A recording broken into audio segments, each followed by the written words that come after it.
नमस्कार. आज मस्त अशी पालकाची एक रेसिपी बनवू. आता उन्हाळा सुरू झाला की चपाती भाजी करायचा एक कंटाळा येतो आणि खायचा येतो.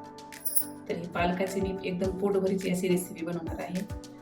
त्यासाठी मी इथे ही एक जुडी पालक निवडून घेतलेला आहे. आता हा पालक मी स्वच्छ धुवून बारीक कापून घेणार आहे. आता ही पालकाची जुडी आपली धुवून बारीक चिरून झालेली. जास्तीत जास्त पालक बारीक चिरून घ्यायचा. आता हे थोड्या वेळ आपण बाजूला ठेवू. आता हे पालकाच्या भाजीमध्ये टाकण्यासाठी मी काही पिठे घेतले. हा रवा 2 वाटी घेतलाय. एका वाटीने मोजून घेतलेले मी 2 वाटी रवा, 1 वाटी हे गव्हाचं पीठ आहे, 1 वाटी बेसन पीठ आणि अर्धी वाटी तांदळाचं पीठ. तर अंदाजे समजा 4-5 वाटीचा तुमचा पालक असेल तर त्या वाटीने हे साहित्य असं मोजून घ्यायचं त्या प्रमाणात. आता आपल्याला काय करायचं, अगोदर एका मिक्सरच्या भांड्यामध्ये लसूण, 1 चमचा जिरे आणि अर्धा चमचा ओवा हे वाटून घ्यायचे. यामध्येच थोडी कोथिंबीर टाकायची. हे आता मिक्सरला लावून छान बारीक वाटून घ्यायचं. आता हे लसूण कोथिंबीरीचं वाटण तयार आहे. या रेसिपीला जर तुम्हाला हिरवी मिरची घालायची असेल तर ह्याबरोबरच आता या कोथिंबीर बरोबरच तुम्ही मिरच्या सुद्धा वाटून घ्या. आता आपण पीठ तयार करून घेऊ. आता यामध्ये अगोदर टाकायचा हा रवा, नंतर हे गव्हाचं पीठ. हे पीठ मी चाळून घेतलेले. सगळेच पीठ मी अगोदरच चाळून घेतलेले. हे बेसन पीठ आणि हे तांदळाचं पीठ. तांदळाचं पीठ नसेल तर नाही घातलं तरी चालेल. तर यामध्ये तुमच्या आवडीनुसार हे मिरची पावडर, हे चवीनुसार मीठ, हे अर्धा चमचा धना पावडर आणि थोडी हळद. हे 2-3 चमचे दही टाकायचे. आणि आता हे आपण जे कोथिंबीर जिरेचं वाटण टाकलं होतं ते टाकायचं. आता हे मिश्रण आपल्याला हातानेच मिक्स करून घ्यायचं आणि थोडं थोडं पाणी टाकून हे पीठ तयार करून घ्यायचं. आपण जे तिरडे काढतो असं थोडंसं घट्ट बॅटर आपल्याला तयार करून घ्यायचं. मस्त असं आता आपलं हे पीठ तयार झालेले.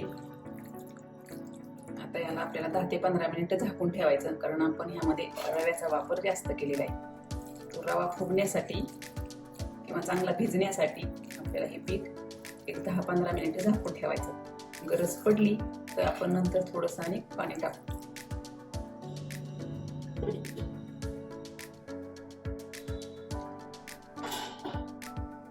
हे 10-15 मिनिट आपलं पीठ व्यवस्थित भिजलेले. पाण्याची जास्त काही गरज नाही, कारण पालकाला थोडंसं पाणी सुटलेलं असतं, त्याच्यामुळे हे मिश्रण व्यवस्थित झालेले आहे. आता याची आपल्याला जाडसर दिरडी काढून घ्यायची. आता गॅसवरती मी इथं छोटा पॅन तापायला ठेवलेला आहे. त्यामध्ये आपल्याला थोडंसं तेल टाकून घ्यायचं. त्यामध्ये थोडेसे तीळ टाकून घ्यायचे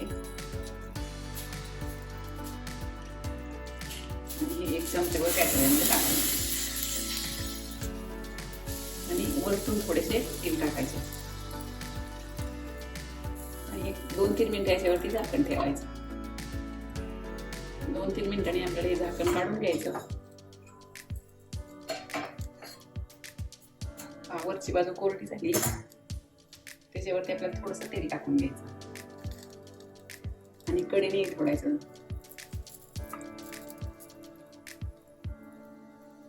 आणि कढईने थोडंसं तेल सोडायचं.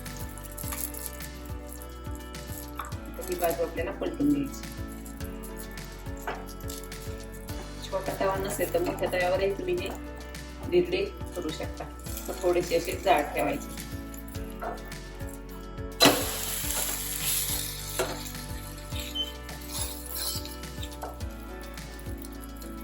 मस्त असं हे तांबूस रंगावरतीच खालच्या बाजूने सुद्धा आपल्याला भाजून घ्यायची.